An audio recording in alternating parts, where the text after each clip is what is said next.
not wrong to say that K-dramas are becoming increasingly popular. The Squid Game and Parasite are very prominent examples of Korean media being popular with Western audiences as well. But it's a shame that many Western viewers are more familiar with more recent movies or TV series when the past provides a treasure trove of compelling stories. One such drama that comes to mind is Empress Ki, a historical drama television based on the real-life Empress Ki starring Ha Ji-won and Ji Chang-wook. Not to say that the rest of the cast was dull or unpopular, because believe me, they're exquisite. I'm just lazy to name every single person. But I digress. This drama is 51 episodes long, and it has a magnificent story, although it has some faults, such as a few pacing issues here and there, and minor personal grievances. 왜 그러시옵니까, 마마?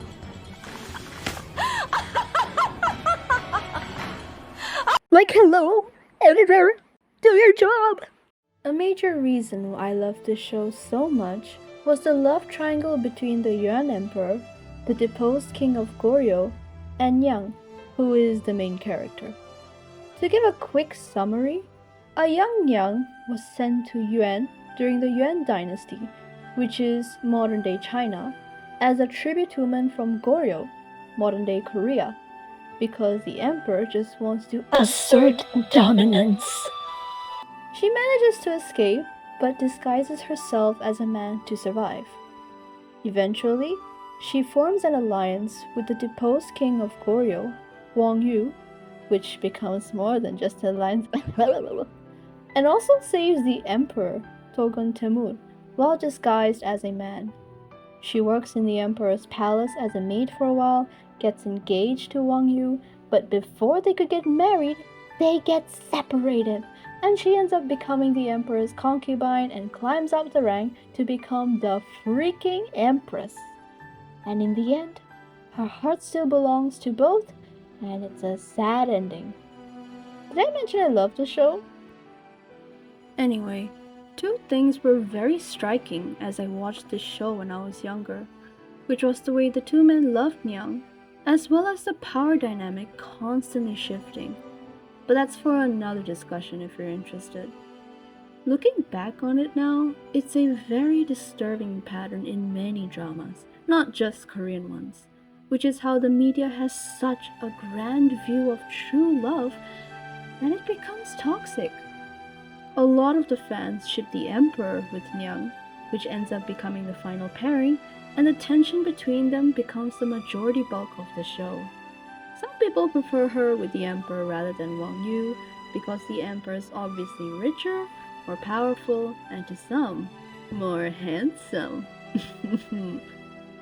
But the biggest reason I think so far is because of how the two characters show their love for her. Wang Yu is more reserved, and their love blossoms in a more enemies to friends to lovers kind of way. And they didn't have much of a chance to show any grand romantic gestures towards each other. But with the Emperor, ooh boy was it intense! First off, he says that he will give up his entire life for her, his own emperor power, which he barely uses, and his lifestyle, just to be with her. And he does put her first before him for a majority of the time at the beginning. Also, he keeps telling her how much she means to him, even when she's not interested at the beginning, and outright tells her that he realized if she dies or leaves him, he can't go on. Oh, how romantic! But is it really?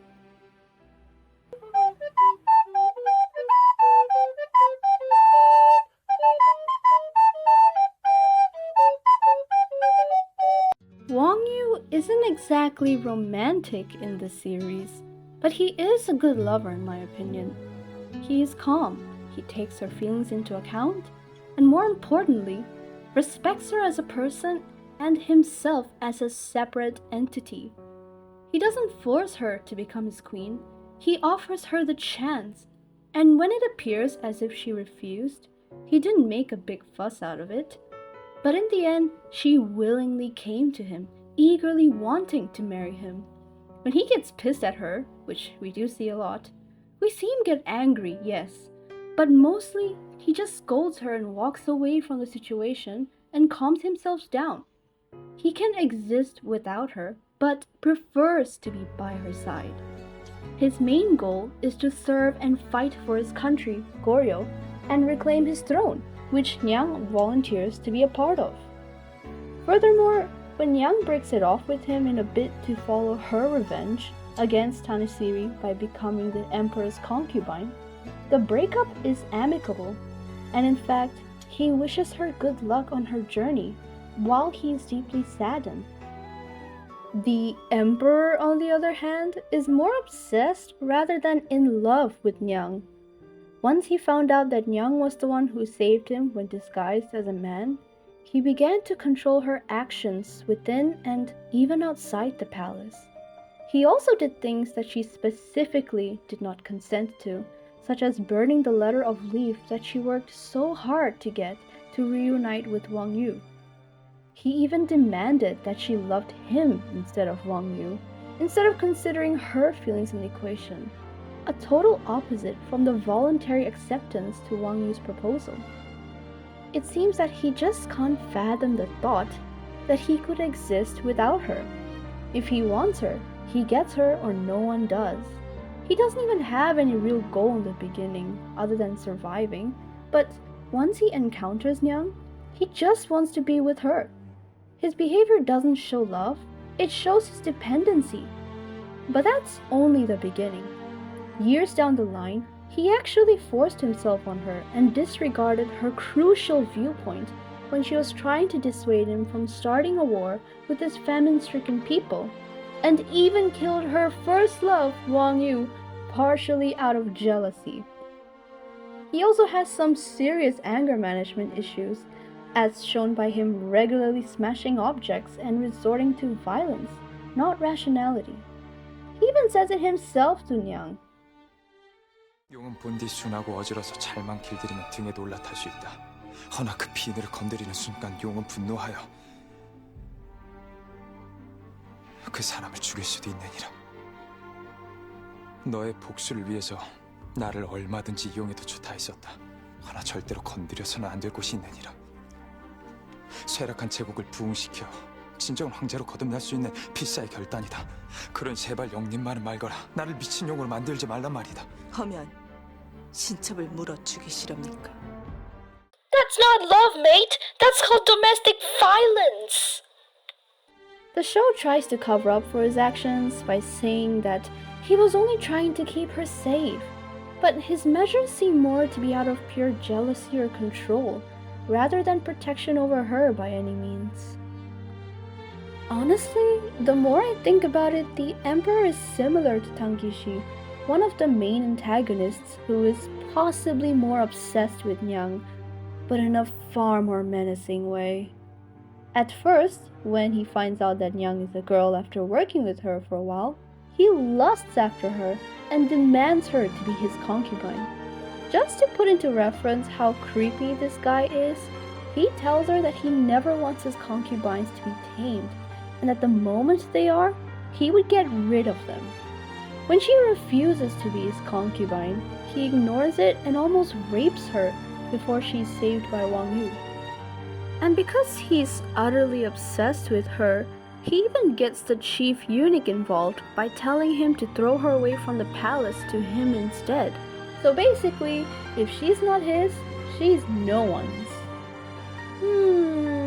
Doesn't that sound familiar? So, even after witnessing all these acts, why do so many fans still favor the Emperor, even before he descended into madness? The toxic jealousy has always been present in media, which is revered to be the ultimate show of love. Controlling your partner because you're such a man-child who can't control your own feelings. And the Emperor is the literal embodiment of jealousy and possessiveness. Nothing about his love for Nyang was healthy, even from the very beginning. He keeps saying how much he wants her, even when she's clearly not interested, and can't separate his identity from hers. When she does become his, though, he takes her for granted, and the supposed love for her is at an all-time low.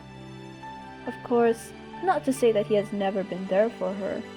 On more than one occasion, he has put herself first by protecting her from being deposed while dangerously sick, assisting her in her revenge, and, spoiler alert, keeps his fatal condition from her to prevent her from worrying and to secure hers and their son's future. But those acts of love cannot be separated from his overall behavior towards her, which is largely problematic. I think fans favor him more simply because they want something more than just love. They want to be consumed by it, to escape reality. For many, our quest for validation leaves us wanting to be completely enveloped in it without leaving room for much else. We don't just want to be loved, we want to be completed and be one with our partner. We want something that is beyond human to feel special, and hence a greatly extreme idea of love that can soon turn into something toxic. We want to be considered so special to someone else that we want them to be completely enamored with our very existence. Basically a Twilight's version of imprinting. Yeah, I hated that sentence while I was saying it. But anyways, so with this understanding of ourselves, we can further examine why we secretly, or not so secretly, desire this kind of passionate and exaggerated version of love in media, and become inevitably disappointed when reality doesn't live up to our expectations. In my limited but very real experience with love, both romantic and platonic, it's not as grand as media wants you to believe. Most of us will never experience that dash of thrill of being caught between two passionate lovers, or receive some grand romantic gesture like being proposed to on top of the Eiffel Tower. What we receive instead is something more quiet, more peaceful. It's not the feeling of excitement when we see someone we love, but the calm they provide us during those moments. And I think that's a good thing.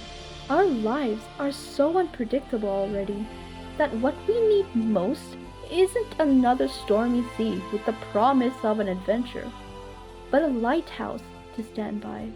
I think that this, a healthy attachment, is best shown by Wang Yu.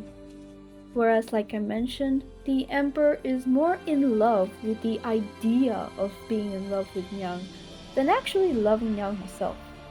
He embodies infatuation or obsession. Moving forward, we should take a deeper look into today's media and recognize the Wang Yus we see, and uphold them as romantic ideals, rather than the obsessive emperors. Remember the quote, "Love doesn't complete you, it complements you"?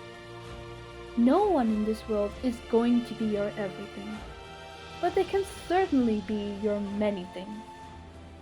So, for those taken and single, appreciate your platonic or romantic partners more, and remember that you're your own person, and only you can be you.